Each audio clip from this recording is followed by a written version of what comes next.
just one question. Just one question. You can pick one. Let's talk about evolution. Let's not use me. Let's use Francis Collins. Francis Collins was the head of the Human Genome Project. He's a respected biologist. He's a born-again Christian. With his book, The Language of Art, it has a lot of arguments we've been talking about tonight. But his biggest problem is that he says, folks, the evidence for evolution is overwhelming. Don't take my word for it. Take a Christian fundamentalist scientist. Demonstrate the overwhelmingness of that. Why don't you ask him? Okay.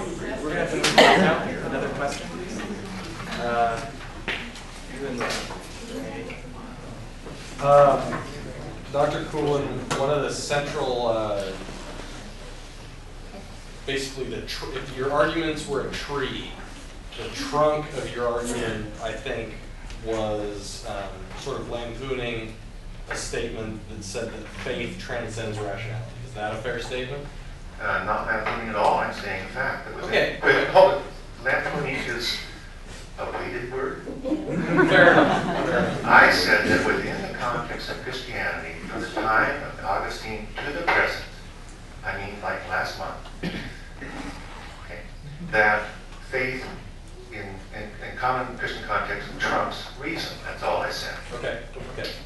My question then is, I can absolutely agree that faith transcends rationality. However, I think that faith and rationality are two things that, even if faith transcends rationality, that does not make the two mutually exclusive. Another example that I would give is that I believe that love transcends pain, is the one that I came up with just sort of off the cuff. And so, looking at that statement, I don't feel that faith transcending rationality necessarily means that faith is not rational. I feel like sort of the burden of proof, if you will, for lack of a better term, can include rationality, but does not necessarily require rationality. And I wonder if both of you would comment.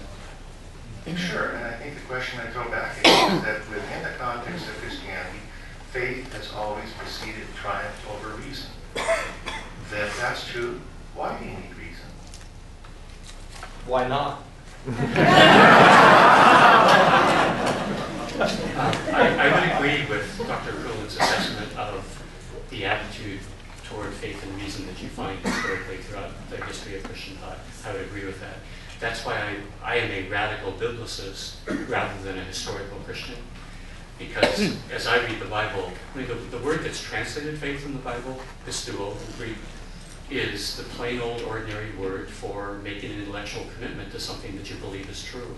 It's a rational act, not some kind of supra-rational act or non-rational other than rational act. So I think I'm agreeing with you that it is rational, but I wouldn't go so far as to, I wouldn't even make a distinction between faith and reason. That's one of the worst things that has ever happened in the history of Christian thought, is that we made a distinction between faith and reason. And there's no meaningful distinction to be made, not from a biblical perspective. Granted, there was a reason to make that distinction throughout the ancient world and Middle Ages that operated for them, but I reject that. And I think you're making progress. Well, thank you. more questions? Yeah. Girl in the black, you've been. I was curious a minute, because briefly here. Would either of you say that, like, all people to some degree have, like, this universal code of morality that they know the difference, the distinction between what's right and wrong, like, ultimately? Or would you say that everything's kind of like ethical relativism, that everything's just, it depends on whose perspective it's from? Well, remember, I believe in truth with a capital T, and I believe that morality itself is ultimately rational, that you can come through life experience to judge just out of your humanity and out of your rationality what's good and what's evil. So I think that answered your question.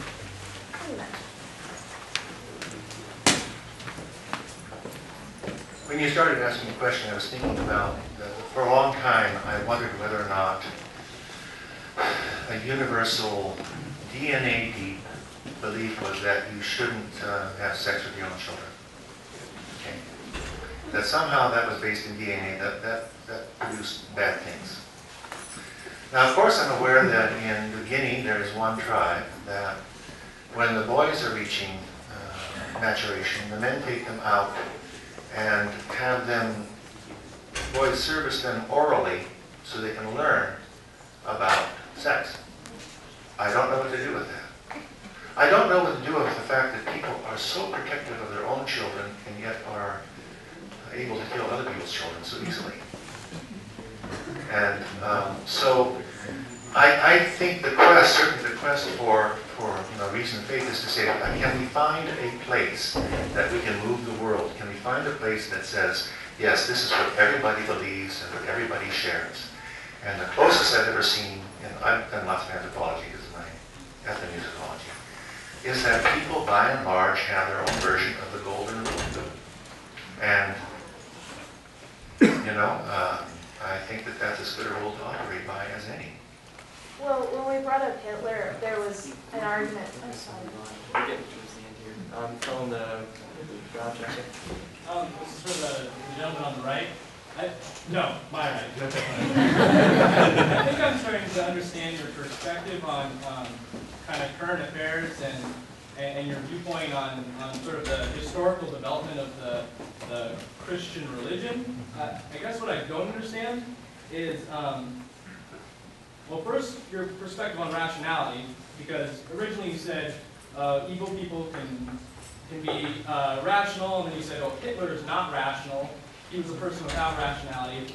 So that confused me, and also I was just curious, I don't know if you've addressed it, I missed it, but is a belief in God rational?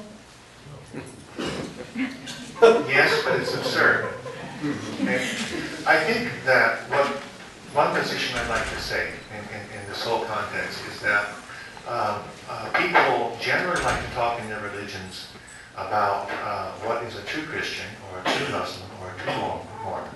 And my view on that is that their belief systems are based on whatever the prophets wrote. And so a Christian is whatever Christians do. And a Mormon is whatever Mormons do. And a Muslim is whatever Islam does. And Scientology is Tom Cruise. So Christians do wonderful things, and Muslims do wonderful things, and we also do very bad things. So I think you've got a great question there on the nature of evil, and I think it's a good one to think about, because you have to say, maybe even we could bring a psychologist and say, well, yeah, Hitler was mad. He was nuts. He was just really over the top. So that's about the best I can. It's a good question. You don't get any more questions. The lady back there. Yes, this is for, and on my right as well. I was wondering if you're... Don't you have any questions for him? No, I was wondering... No, we all agree with you. I don't know. Here we go. Your view of consensus, how then do you deal with mathematics? You say, of course everyone can agree that the 2 is the 2, but when you get further, and then into physics, how do you incorporate that if it's only consensus? Isn't there basic rational assumptions made, and that we base like engineering off of everything? How do you incorporate that into your theory? I think you're right, absolutely. And I think I tried to address the question, is that the rationality is a wonderful tool we share with other animals. We do share it with other animals. Yes, But let me ask, can I answer the question? Yes, please.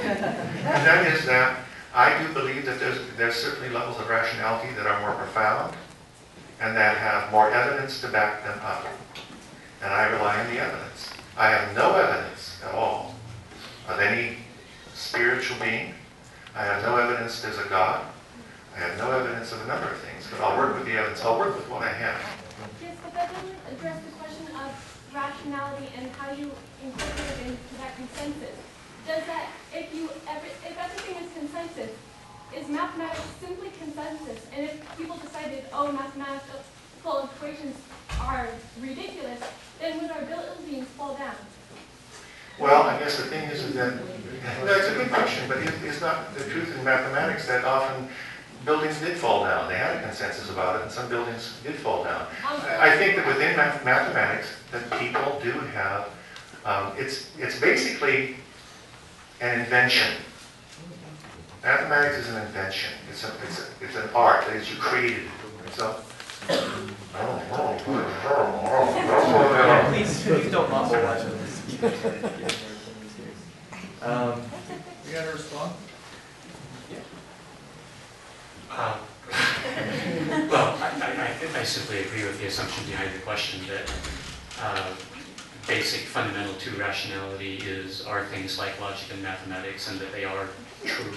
We are in touch with reality when we understand the logic of things. I might point out, it wasn't the Bible that said man is a rational animal, it was Aristotle. Yeah. and I was just about to go back to him. For a couple millennia, they said that you're not rational. You're not capable of rationality. Thank goodness we kind of come around and says, no, that's not true. Women can be rational.